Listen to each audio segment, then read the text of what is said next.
নমস্কার বন্ধুরা, নন্দিনী সিম্পল কুকে আপনাদের সবাইকে জানাচ্ছি স্বাগত। আজ হাজির হয়েছি আরও একটি নতুন ব্রেকফাস্ট রেসিপি নিয়ে। আজকের এই ব্রেকফাস্ট রেসিপিটি একদমই সহজ পদ্ধতিতে করে দেখাবো, ঘরে কিছু ইনগ্রিডিয়েন্টস দিয়ে। ঘরে থাকা কয়েকটা ইনগ্রিডিয়েন্টস দিয়েই মাত্র 10 মিনিটে এই রেসিপি তৈরি হয়ে যাবে। আর হাতে যখন একদমই সময় থাকবে না, ঝটপট করে এই রেসিপিটি তৈরি করে আপনারা জলখাবারে খেতে পারেন। আর এই রেসিপিটি এতটাই টেস্ট হয় খেতে যে একবার বানালে আবারও বানানোর অনুরোধ আসবে। তাহলে আর দেরি না করে চলুন বন্ধুরা দেখে নিই। আজকের এই রেসিপি তৈরি করার জন্য প্রথমে এদিকে একটা মিক্সার জার নিয়েছি আর নিয়েছি 1 কাপ সুজি। এখানে মেজারিং কাপ মেপে আমি নিয়েছি, আপনারা চাইলে চায়ের কাপ মেপেও নিতে পারেন। পুরো সুজিটাকে একবারে পেস্ট করা যাবে না, সেই কারণে অর্ধেক অর্ধেক করে আমি পেস্ট করে নেব। দিয়ে দিচ্ছি 4টে কাঁচা লঙ্কা, দিয়ে দিলাম 2 টুকরো আদা, আর একদমই ছোট করে কেটে রাখা 2টো আলু নিয়েছি। অর্ধেকটা আলু আমি প্রথমে দিয়ে পেস্ট করে নেব। এবারে দিয়ে দিচ্ছি পরিমাণ মতো জল দিয়ে স্মুথ একটা পেস্ট এবারে তৈরি করে নেব। ঘুরিয়ে স্মুথ একটা পেস্ট তৈরি করে নিলাম। আবারও বাকি যেটুক ছিল সেটাও আমি পেস্ট করে নিয়েছি। এবারে কিছু ইনগ্রিডিয়েন্টস এখানে দিয়ে দেব। দিয়ে দিচ্ছি 1/2 টিস্পুন হলুদ গুঁড়ো, আর দিয়ে দিচ্ছি 1/2 টিস্পুন গোটা জিরে। এবারে দিয়ে দিচ্ছি স্বাদ মতো লবণ। লবণটা খুব বেশি দেওয়া যাবে না, স্বাদ মতনই দিতে হবে। 1/2 টিস্পুন আমি এখানে লবণ দিলাম। এবারে খুব ভালো করে সমস্ত কিছুকে একটু মিক্স করে নেব। বাকি যে সুজিটা ছিল সেগুলো আমি পেস্ট করে নিয়ে একসাথে করে নিয়েছি, সেগুলো আর দেখানো হয়নি। তো আমার এতটুকুই হয়েছে ব্যাটারটা। এবারে দিয়ে দিচ্ছি অর্ধেকটা কুচনো পেঁয়াজ। এখানে একদমই ছোট করে কেটে নিয়েছি পেঁয়াজটাকে। পেঁয়াজটা যদি তোমরা না খেতে চাও তো না দিতে পারো, পেঁয়াজটা সম্পূর্ণ অপশনাল, দিলে ভালো লাগবে, আর না খেলে নাও দিতে পারো। খুব ভালো করে আবারও পেঁয়াজটাকে মিক্স করে নিলাম। পেঁয়াজটাকে মিশিয়ে নিয়ে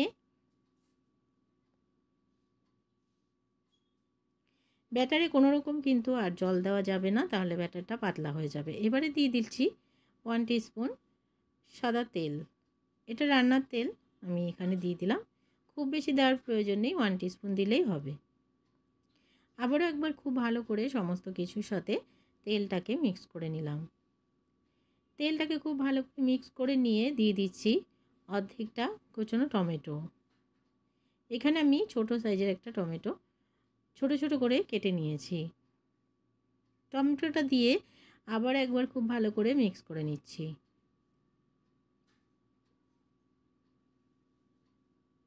খুব ভালো করে মিক্স করে নেওয়া হয়ে গেছে। এবারে ব্যাটারটা এক সাইডে রেখে যে প্লেটে আমি আজকের এই রেসিপিটি সেট করব সেই প্লেটটাকে প্রথমে একটু অয়েল ব্রাশ করে নিচ্ছি। এখানে 1 টিস্পুন অয়েল দিয়ে খুব ভালো করে প্লেটটাকে ব্রাশ করে নিচ্ছি।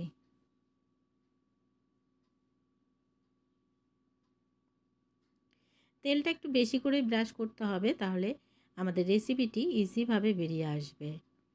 এবারে ব্রাশ করে নেওয়ার পরে এদিকে ব্যাটারটাতে দিয়ে দেব 1/2 টিস্পুন বেকিং সোডা। তাহলে আমাদের এই রেসিপিটি অনেকটাই ফুলবে আর স্পঞ্জি হবে, খেতেও অনেক বেশি ভালো লাগবে। 1/2 টিস্পুন বেকিং সোডা দিয়ে বেকিং সোডাটাকে অ্যাক্টিভ করার জন্য দিয়ে দিচ্ছি 1/2 লেবু। লেবুটা দিলে একটু টক টক লাগবে, খেতেও ভালো লাগবে, চটপটা হবে রেসিপিটি অনেকটাই। এবারে খুব ভালো করে আবারও বেকিং সোডাটাকে মিক্স করে নিতে হবে। খুব ভালো করে কিছুক্ষণ নাড়াচাড়া করে ফেটিয়ে নেব, আবারও 2-3 মিনিট একটু টাইম নিয়ে।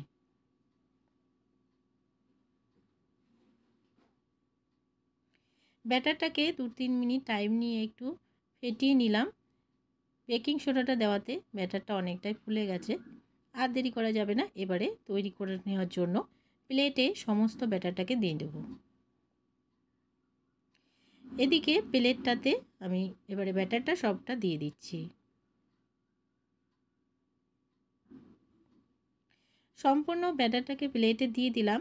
এবারে উপর দিয়ে একটু কাশ্মীরি লঙ্কার গুঁড়ো ছড়িয়ে দেব, তাহলে আমাদের রেসিপিটি তৈরি হয়ে গেলে দেখতেও ভালো লাগবে। এখানে আমি কাশ্মীরি লঙ্কার গুঁড়ো নিয়েছি, যেটাতে একদমই ঝাল থাকবে না। খুব ভালোভাবে চারিদিকে একটু ছড়িয়ে দিলাম। এবারে এদিকে একটা কড়াই বসিয়ে দিয়েছি, কড়াইতে আগে থেকে জল গরম হতে দিয়েছি, আর দিয়ে দিয়েছি একটা স্ট্যান্ড। স্ট্যান্ডের উপরে এবারে প্লেটটা বসিয়ে দেব। ঢাকা দিয়ে 10 থেকে 15 মিনিট মতো ভাপে সিদ্ধ হতে দেবো। 10 মিনিটের মধ্যেই এই রেসিপি তৈরি হয়ে যায়, খুব বেশি সময় লাগে না তৈরি করতে একদমই। 10 মিনিট পরে আবারও আমি তোমাদেরকে দেখিয়ে দিচ্ছি। 10 মিনিট পর আবারও ফিরে এলাম। এবারে ঢাকাটা সরিয়ে দেখে নিচ্ছি আমাদের রেসিপিটি কতটা হয়েছে। তো বন্ধুরা, তোমরা দেখে বুঝতেই পারছো রেসিপিটি কতটা ফুলে গেছে, আর আমাদের রেসিপিটি একদমই তৈরি হয়ে গেছে, হাত দিলেও লেগে যাচ্ছে না হাতে। এবারে নামিয়ে পুরোপুরি করে ঠান্ডা করে নিতে হবে। নামিয়ে পুরোপুরি ঠান্ডা করে নিয়ে এবারে একটা ছুরির সাহায্যে শেপ দিয়ে নেব কেটে। এই রেসিপিটিকে থালায় এভাবে করে তৈরি করলে অবশ্যই প্রথমে কেটে নিয়ে তারপরে বের করবে, আগেই বের করতে গেলে কিন্তু ভেঙে যাবে। এবারে একটা স্প্যাচুলার সাহায্যে আমি চারিদিক থেকে একটু প্রথমে ছুরি দিয়ে কেটে নিচ্ছি, তারপরে এক এক করে সবগুলো বের করে নেব। কতটা সুন্দরভাবে বেরিয়ে এসছে তোমরা দেখে বুঝতেই পারছো। এভাবে করে সবগুলোকে বের করে নিচ্ছি। এবারে এগুলোকে আর একটু টেস্ট করার জন্য এদিকে একটা প্যান বসিয়ে দিয়েছি। প্যানে দিয়ে দিলাম 1 টিস্পুন তেল, দিয়ে খুব ভালো করে ব্রাশ করে নিলাম। এবারে সমস্ত রেসিপিটা দিয়ে উল্টে পাল্টে একটু গোল্ডেন ব্রাউন করে সেঁকে নেব, তাহলে রেসিপিটি খেতে আরও বেশি ভালো লাগবে, অনেক বেশি ক্রিস্পি হবে, দুর্দান্ত টেস্ট হবে খেতে। অপর পাশটাকে উল্টে দিয়ে একটু সেঁকে নিচ্ছি। এই পাশটাও সেঁকে নেওয়া হয়ে গেছে। দু পাশে খুব ভালো করে সেঁকে নিয়েছি।